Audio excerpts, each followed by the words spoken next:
बिस्मिल्लाहिर्रहमानिर्रहीम। वलक़द यस्सरनल क़ुरआन लिज़्ज़िक्रि फ़हल मिन मुद्दकिर। अस्सलामु अलैकुम वरहमतुल्लाह। अल्हम्दुलिल्लाहि वकफ़ा व सलामुन अला इबादिहिल्लज़ीना इस्तफ़ा। अऊज़ु बिल्लाहि मिनश शैतानिर रजीम। बिस्मिल्लाहिर्रहमानिर्रहीम। या अय्युहल्लज़ीना आमनू कुतिबा अलैकुमुल क़िसासु फ़िल क़त्ला अल हुर्रु बिल हुर्रि वल अब्दु बिल अब्दि वल उन्सा बिल उन्सा फमन उफ़िया लहू मिन अख़ीहि शैउन फ़त्तिबाउन बिल मारूफ़ि व अदाउन इलैहि बि इहसान ज़ालिका तख़फ़ीफ़ुम मिन रब्बिकुम व रहमह फ़मन अ'तदा बअद ज़ालिका फ़लहू अज़ाबुन अलीम। सूरह बक़रा की आयत 178 से आज हमने मुताले का आगाज़ किया है। या अय्युहल्लज़ीना आमनू, ए लोगो जो ईमान लाए हो, कुतिबा अलैकुमुल क़िसासु फ़िल क़त्ला, तुम्हारे लिए कत्ल के मुक़दमों में क़िसास का हुक्म लिख दिया गया है। कुतिबा अलैकुमुल क़िसास लिख दिया गया यानी गोया फ़र्ज़ कर दिया गया है। अल्लाह की तरफ से हुक्म लिख देने का मतलब फ़र्ज़ कर दिया जाना है। अल्लाह रब्बुल आलमीन बता रहे हैं कि कत्ल के मुक़दमों में क़िसास का हुक्म लिख दिया गया। क़िसास का मतलब है यानी खून का बदला, ये कि आदमी के साथ वही किया जाए जो उसने दूसरे आदमी के साथ किया है। यानी जान ले ली है तो उसके बदले में उसकी जान ले ली जाएगी। ये बात अपनी जगह है कि जान लेने के लिए तरीक़े की बात नहीं कि जिस तरीक़े से उसने ली उसी तरीक़े से ली जाएगी। उसने जितना जुल्म किया उतना जुल्म किया, ऐसा नहीं है, बल्कि कत्ल का बदला कत्ल होगा। लेकिन उस कत्ल के मामले में इस्लाम जो तरीक़ा इख्तियार करता है, इंसानी जान की हुर्मत यानी इंसानी बदन की, उसको सामने रखते हुए, लेकिन ये उसके जुर्म का बदला है कि जो जुर्म उसने किया है कत्ल का, उसके बदले में उसे कत्ल किया जा रहा है। यह आयत पूरी होती है, फिर अल्लाह ताला इसकी हिकमत भी हमारे सामने बयान करते हैं। पहले पूरी आयत को देखते हैं। आगे फरमाया अल हुर्र बिल हुर्र, आज़ाद आदमी ने कत्ल किया हो तो उस आज़ाद ही से बदला लिया जाए। वल अब्द बिल अब्द, ग़ुलाम कातिल हो तो वो ग़ुलाम ही कत्ल किया जाए। वल उन्सा बिल उन्सा, और औरत इस जुर्म की मुर्तकिब हुई हो तो उस औरत ही से क़िसास लिया जाए। फ़मन उफ़िया लहू मिन अख़ीहि शैउन फ़त्तिबाउन बिल मारूफ़ि व अदाउन इलैहि बि इहसान। हाँ, अगर किसी कातिल के साथ उसका भाई कुछ नरमी करने के लिए तैयार हो तो मारूफ़ तरीक़े के मुताबिक खून बहा का तस्फ़िया होना चाहिए, और कातिल को लाजिम है कि रास्ती के साथ खून बहा अदा करे। ज़ालिका तख़फ़ीफ़ुम मिन रब्बिकुम व रहमह, ये तुम्हारे रब की तरफ से तख़फ़ीफ़ और रहमत है। फ़मन अ'तदा बअद ज़ालिक, अब इसके बाद भी जो ज़्यादती करे, फ़लहू अज़ाबुन अलीम, तो उसके लिए दर्दनाक सज़ा है। ये पूरी आयत जो है क़िसास के बारे में हमें बता रही है कि क़िसास का, कत्ल का जो बदला है, इसमें अल्लाह रब्बुल आलमीन ने उस माशरे के हवाले से बात रखी जो ख़राबियाँ उस माशरे के अंदर मौजूद थीं, उस माशरे की ख़राबियों को भी सही करते हुए बताया कि उसका सही तरीक़ा इस्लाम क्या देता है, और उसी के साथ साथ ये बात भी बताई कि इस्लाम में एक फ़र्द की ज़िंदगी की क्या अहमियत है। तो कुरान मजीद के और मुक़ामात भी इस बात को हमारे सामने रखेंगे। यहाँ बात को सिर्फ इसी आयत तक महदूद रखते हैं। इसमें अल्लाह रब्बुल आलमीन ने उस दौर के एक ख़राब जो तरीक़ा था उसको, उसकी इस्लाह करते हुए बात बताई है कि जो कातिल है बदले में वही कत्ल किया जाएगा। वहाँ कबाइली जो निज़ाम था, उस निज़ाम के अंदर अगर किसी का कोई आदमी कत्ल हो जाता तो फिर वो अपने आदमी की जान की कीमत यानी जान की जो है उसके कदर व कीमत का ख़ुद तयन करते। अगर हमारा एक आदमी मारा गया है और बड़ा आदमी हमारा मारा गया तो हम इसके बदले में दूसरी कौम के यानी दूसरे कबीले के इसका आदमी जो है कातिल है उसके 10 आदमी मारेंगे, एक के बदले में हम 10 कत्ल करेंगे। यानी ये इस तरह की बात जो है मौजूद थी। अब भी बाज़ कौमों के अंदर ये बात आज महज़्ज़ब ज़माने के अंदर भी पाई जाती है, और पता चलता है कि चंद आदमियों के कत्ल का बदला पूरी पूरी कौम से ले लिया जाता, उन पर इस तरह की जंगें मुसल्लत की जाती हैं और इस तरीके से गोया कहिए कि लातादाद आदमी उसके बदले में कत्ल कर दिए जाते हैं। अल्लाह रब्बुल आलमीन ने जो निज़ाम बताया वो यही है कि कातिल ही को बदले में कत्ल किया जाएगा, उसके बदले में कोई दूसरा आदमी कत्ल नहीं किया जाएगा। और ऐसा भी नहीं होगा कि अगर किसी गुलाम ने कत्ल किया है किसी आज़ाद को तो अब कहें कि हमारा तो आज़ाद आदमी कत्ल किया गया है लिहाजा हम बदले में आज़ादी को मारेंगे, ऐसा नहीं होगा। जिसने कत्ल किया है, जो कातिल है, वही कत्ल किया जाएगा। आज वो आज़ादी और ग़ुलामी का मामला तो नहीं है, लेकिन ये बात आज भी है कि लोगों ने अपने अपने तौर पर अपनी और दूसरों के खून की कीमतों का फ़र्क कर रखा है। बड़ा आदमी उसके कत्ल की बड़ी हैसियत है और छोटे आदमी के कत्ल की कोई हैसियत नहीं है। तो इस एतबार से अल्लाह ताला ये बात बता रहे हैं कि कातिल जो भी होगा, चाहे वो छोटा आदमी हो चाहे बड़ा आदमी, असल रसूख के एतबार से, अपने मुकाम और मनसब के एतबार से, बहरहाल बदला उसी से लिया जाएगा, बदले में वही कत्ल किया जाएगा। एक बात तो इसके अंदर ये बता दी गई। दूसरी बात हमें ये बताई गई कि ये कत्ल का जो मामला है, यानी कत्ल का हो जाना, इस मुकदमे के अंदर भी अल्लाह ताला ने ये बात बताई कि अगर उसका भाई उसके साथ कुछ नरमी करना चाहे, यानी ये भी काबिल राजीनामा जुर्म है, यानी इसके बारे में भी अल्लाह रब्बुल आलमीन ने बात बता दी कि इसका भी राजीनामा हो सकता है, इस एतबार से कि अगर मकतूल के जो वारिस हैं वो खूब बहा लेने पर राज़ी हो जाएं या कातिल को माफ़ कर देना चाहें तो माफ़ कर सकते हैं, इसका हक उन्हें हासिल है। यानी इस एतबार से ये अल्लाह रब्बुल आलमीन ने बात बताई। आज जाएंगे सूरह निसा में, इसकी बड़ी तफसील हमारे सामने आएगी। एक होता है कत्ल ख़ता और एक होता है कत्ल अमद। कत्ल ख़ता ये है कि गलती से जो है कत्ल हो गया, जिसे हम कहते हैं हादसाती तौर पर, एक्सीडेंटली, यानी एक्सीडेंट में कत्ल हो गया, जान चली गई, हादसाती तौर पर ऐसा हो गया, जानबूझ के नहीं मारा है, तो उसकी हैसियत जो है वो अलग हो जाएगी। तो कत्ल ख़ता के बारे में वहाँ सूरह निसा की आयत 92 में तफसील से इसके बारे में अल्लाह रब्बुल आलमीन ने बताया कत्ल ख़ता क्या है और उसका फिर खुमियाजा क्या है, और कत्ल अमद क्या है और फिर उसका खुमियाजा क्या है। तो इस एतबार से वहाँ दोनों को अलग अलग किया गया।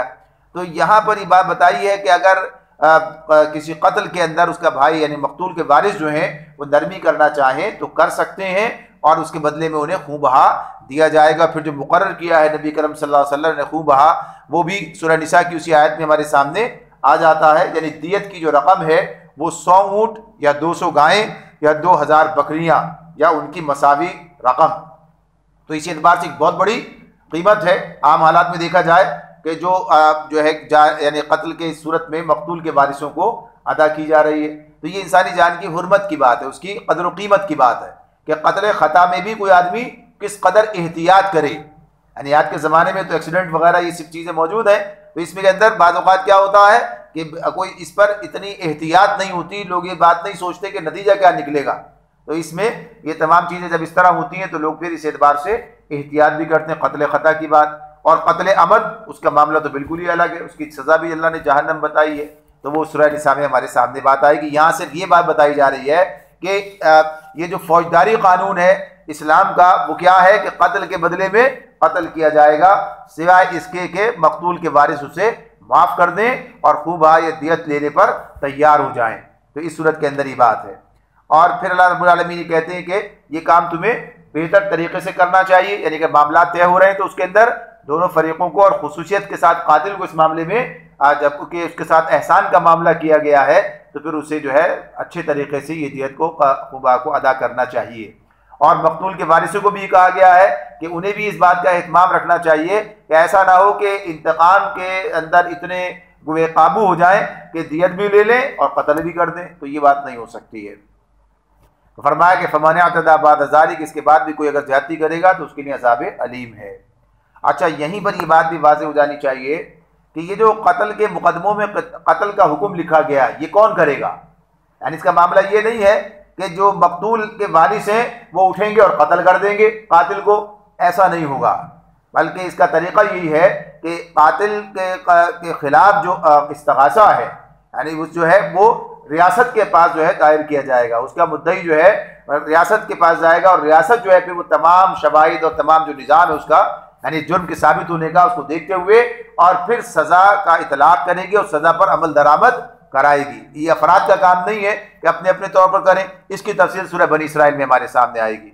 अब इसमें कहा वमन कुतिला मजलूमन फ़क़द जअलना लिवलिय्यिहि सुल्तानन फला युसरिफ फिल क़त्ल इन्नहु कान मंसूरा। वहाँ इस पर यह बात की गई है कि जो मजलूम कत्ल किया गया हो तो उसके जो वारिस हैं उन्हें हद से नहीं गुजरना चाहिए, उनकी मदद की जाएगी। यानी इस मामले में जो उनके इंसाफ दिलाने के हवाले से तो वो रियासत की बात है जो उस मकाम पर आ रही है।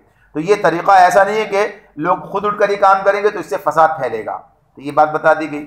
आगे जो बड़ी एक बात इसके अंदर बस 2 आयतों पर ही पूरा कानून बता दिया गया। कानून तो यहाँ पर आ गया, हिकमत की बात आगे आई। वलकुम फिल क़िसास हयातुन या उलिल अलबाब लअल्लकुम तत्तक़ून। अक़्ल व ख़िरद रखने वालों, तुम्हारे लिए क़िसास में ज़िंदगी है, उम्मीद है कि तुम इस कानून की खिलाफ वर्जी से परहेज करोगे। ये जो बात अल्लाह रब्बुल आलमीन ने कही है वलकुम फिल क़िसास हया, यानी दुनिया ज़िंदगी क़िसास के अंदर तुम्हारे लिए ज़िंदगी है, माशरे के लिए ज़िंदगी है। और इस कानून के इतलाक़ के बाद पता चलता है कि हाँ ज़िंदगी कितनी महफूज होती है। यानी जब अमल दरामद होता है तब पता चलता है, जब इस्लामी निज़ाम हुकूमत कायम हो जाए और ये हद कायम हो जाए तो फिर ये बात सामने आती है कि इस हद के कायम हो जाने के बाद माशरे में कितना अमन कायम होता है, ये उस वक्त पता चलता है। लेकिन जब तक ये सामने नहीं आता उस वक्त तक क्या है, लोग अपने तौर पर बात कर रहे होते हैं। तो बाज़ लोग जो है कत्ल के यानी जवाब में बदले में कत्ल करने का जो सज़ा इस्लाम ने रखी है इसके बारे में ये बात सोच रहे होते हैं, कह रहे होते हैं कि ये गोया कहिए कि ये मुनासिब सज़ा नहीं है। यानी गैर मुस्लिमों का कहना तो अपनी जगह अलग बात है, उनकी समझ में इस्लाम ही नहीं आया अभी। लेकिन मुसलमान अगर ये कहने लगे अल्लाह ने तो ये सज़ा रखी है, बताई है, और वो कहने लगे कि ये तो सज़ा ठीक नहीं है, तो ये इस्लाम पर ही नहीं बल्कि अपने इस्लाम पर, यानी खुद इंसान के अपने इस्लाम पर सवालिया निशान बन जाता है कि जिस पर ईमान लाया है, जिस अल्लाह पर, और जिस इस्लाम को कबूल किया है उस पर ही एतराज़ करने लगा है। तो अल्लाह ताला ये बात बता रहे हैं, समझा रहे हैं, इस हवाले से भी समझा रहे हैं कि दुनिया जो बात कहती है तो तुम उसके जवाब में ये बात बता सकते हो और अमली तौर पर ये बात सामने आ जाएगी कि इस माशरे में ये कानून का इतलाक़ होगा, वो माशरे में ज़िंदगी महफूज हो जाएगी। तो इसका ये मतलब है जो अल्लाह ने इसमें बताया।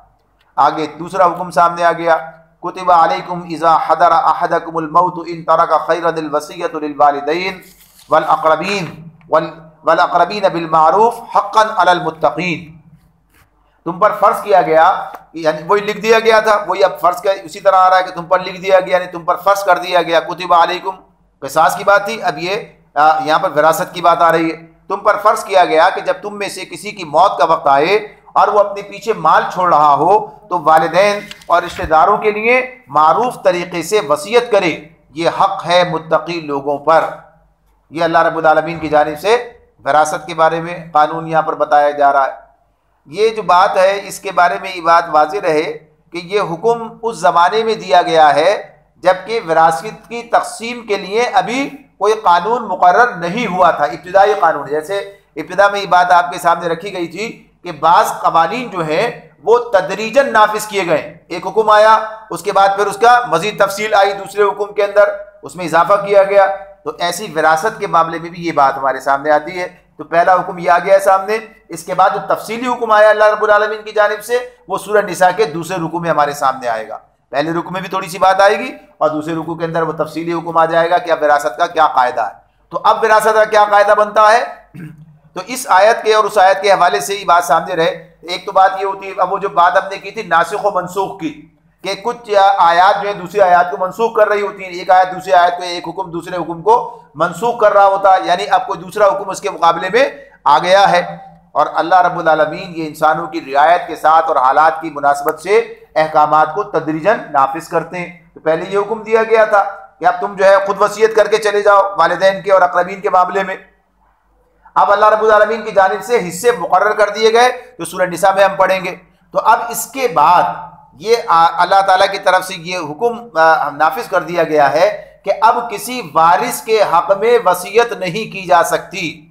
किसी वारिस जिसका हिस्सा अल्लाह रब्बुल आलमीन ने मुकर्रर किया, वारिस कौन है, जिसको अल्लाह ने हिस्सा मुकर्रर कर दिया, उसके हिस्से उसके हवाले से अब विरासत यानी वसीयत के जरिए से उसमें कोई तब्दीली नहीं की जा सकती, न बढ़ाया जा सकता है न घटाया जा सकता है।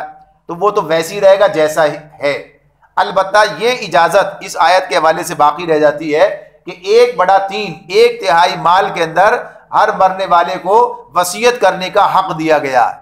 लेकिन इस वसीयत को वो उसके हक में इस्तेमाल नहीं करेगा कि जिसके हिस्से अल्लाह ने मुकर्रर कर दिए, वरना उसके अंदर वो फिर क्या होगा, मुदाखलत होगी, यानी अपनी तरफ से बढ़ा रहे हैं। तो ये नहीं होगा।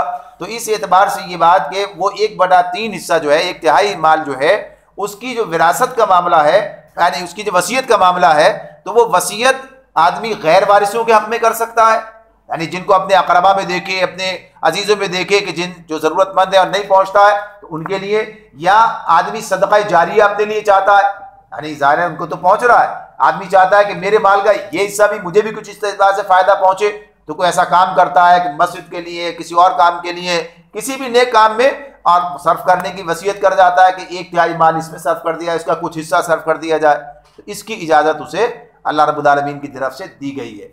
तो ये बात बता दी, हक़्क़न अलल मुत्तक़ीन। इस बुनियाद पर कुछ बाद मुफस्सिरीन ये बात भी कहते हैं, जैसे कहा कि मुत्तक़ीन पर हक़ है कि वसीयत करनी चाहिए, लेकिन ये उसी वक्त करनी चाहिए जब करने की ज़रूरत हो।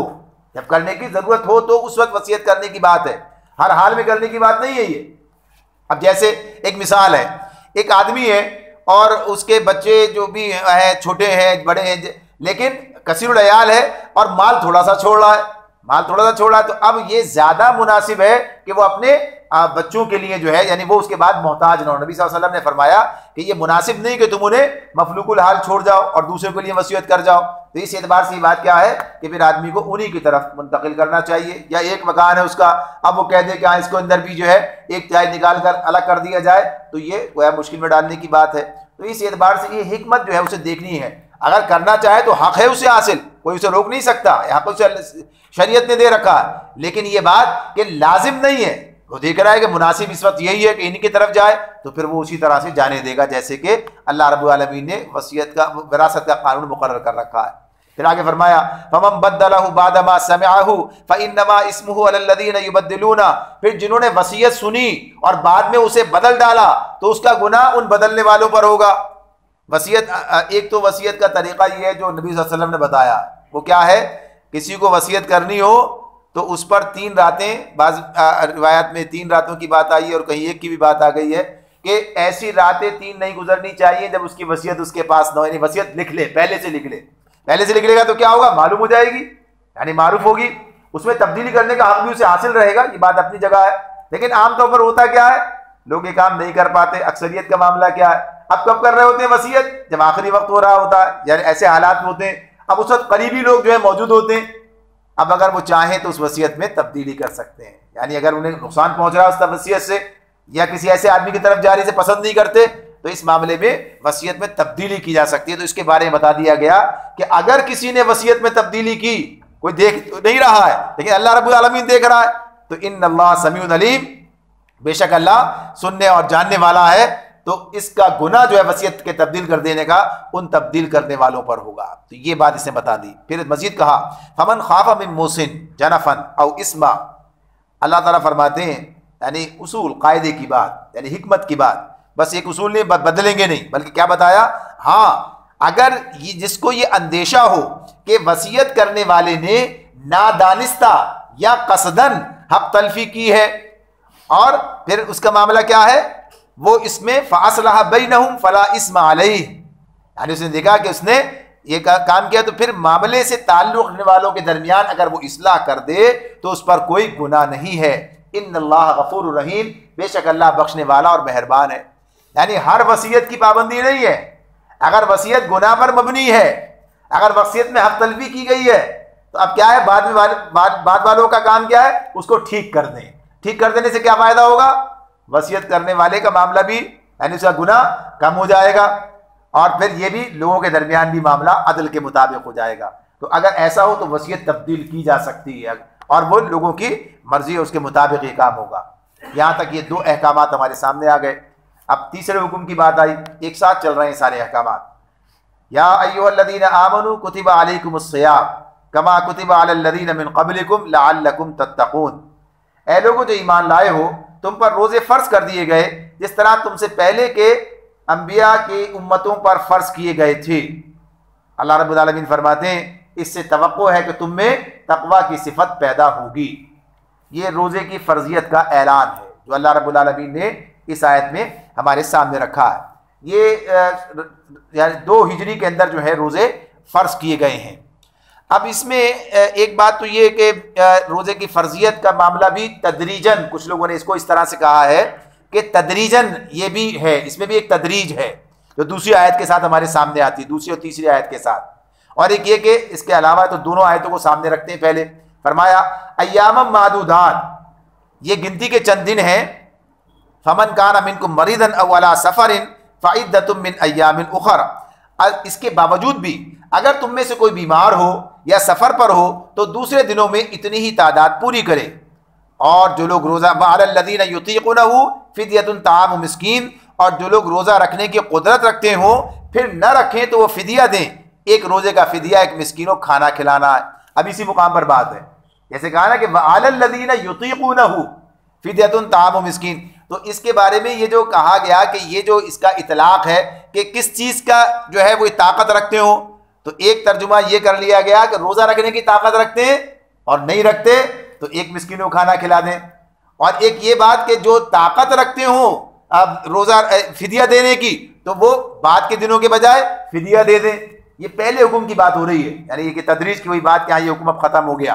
तो इस मामले में ये जो है कहा गया कि साहब ये दोनों बातें जो हैं मुफस्सिरीन ने बयान की हैं। एक तो ये कि पहले ये रियायत दी गई थी पहले साल कि एक आदमी रोज़ा रखने की इस्तिताअत रखता है फिर भी नहीं रखता, और तो फिर उसके लिए क्या रियायत है, एक मिस्कीन को खाना खिला दे।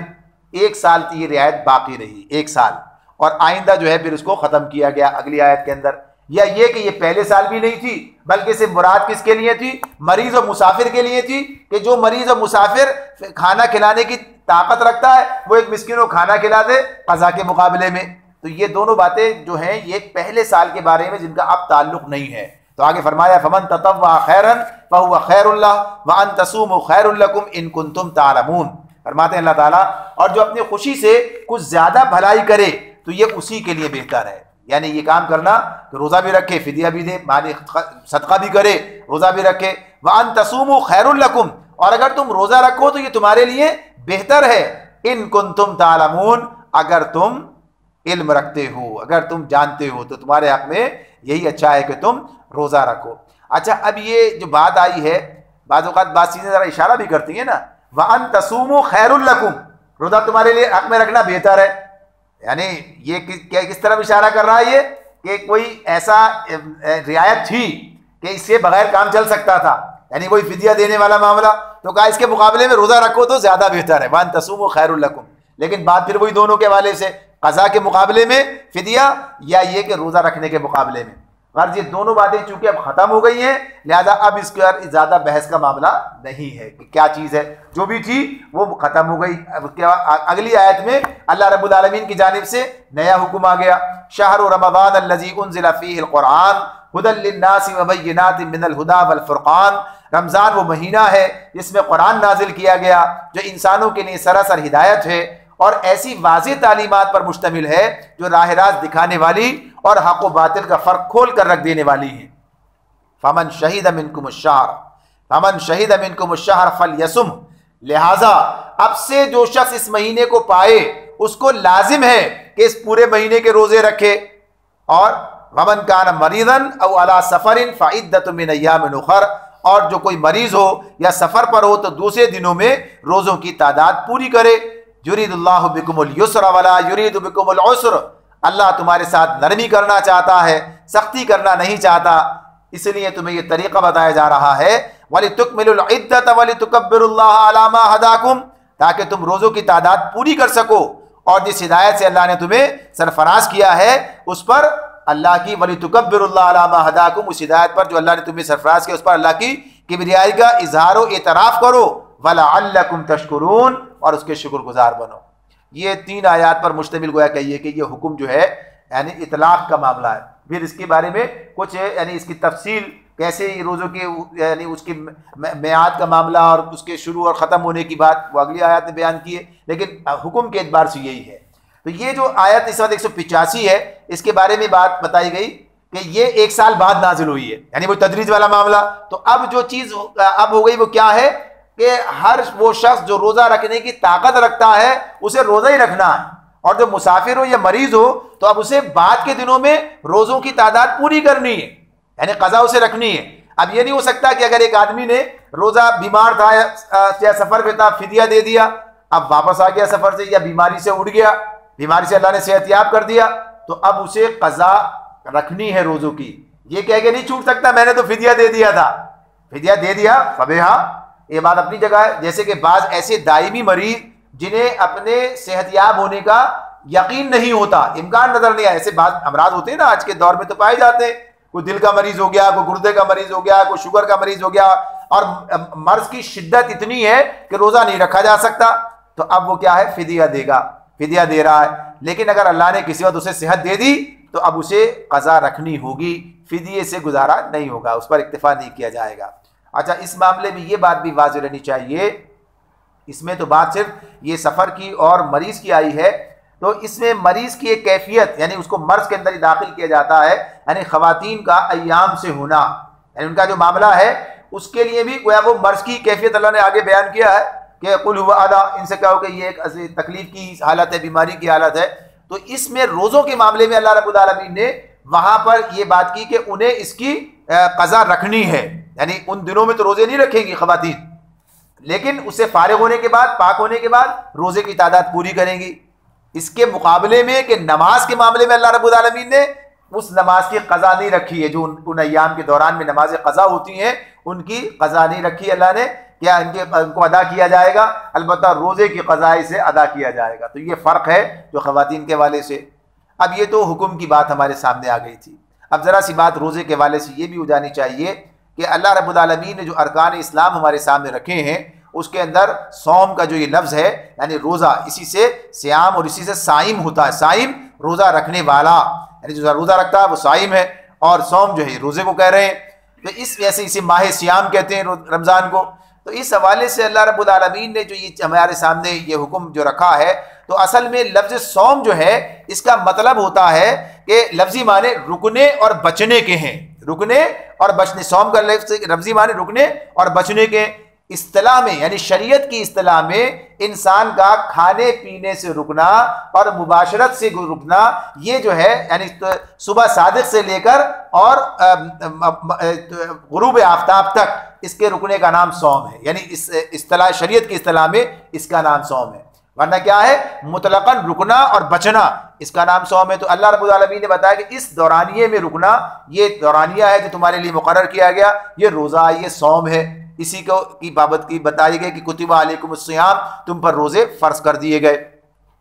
ये लफ्ज अरबी में, अरबी का लफ्ज है, तो अरबी के अंदर अरब जो है इस लफ्ज से आशना थे, उनके लिए कोई नई बात नहीं थी। उनके यहाँ क्या तरीका था, अगर उस बात को हम अपने सामने रखें तो फिर रोजे का फलसफा बड़ी हद तक हमारे सामने आ जाता है कि बुनियादी तौर पर वो चीज़ जो इसमें बताई गई है इस लफ्ज को इख्तियार करके। देखिए अरबी क्या हर जबान में होते हैं आमतौर पर कि एक ही बात के लिए कई अल्फाज मौजूद होते हैं, लेकिन हर लफ्ज अपना एक अलग जुदा मफहूम भी कुछ ना कुछ रखता है, यानी उसकी अपनी रूह अलग होती है। तो इसी एतबार से अरबी ज़बान इस मामले में ज़्यादा माला माल है, ज़्यादा उसके अल्फाज जो है ऐसे हैं, तो उसमें जब अल्लाह रब्बुल आलमीन कहते हैं तो उसकी जो रूह है वो उसके अंदर मौजूद होती है। तो इस हवाले से जो वहाँ मारूफ था इस लफ्ज़ जो सौम का था, तो इस मामले में सामुल फर्स सौमा, ये लफ्ज़ इस्तेमाल किया जाता था उन घोड़ों और ऊँटों के लिए कि जिन्हें जंगी हालात के लिए तैयार करना उनके पेश नज़र होता था।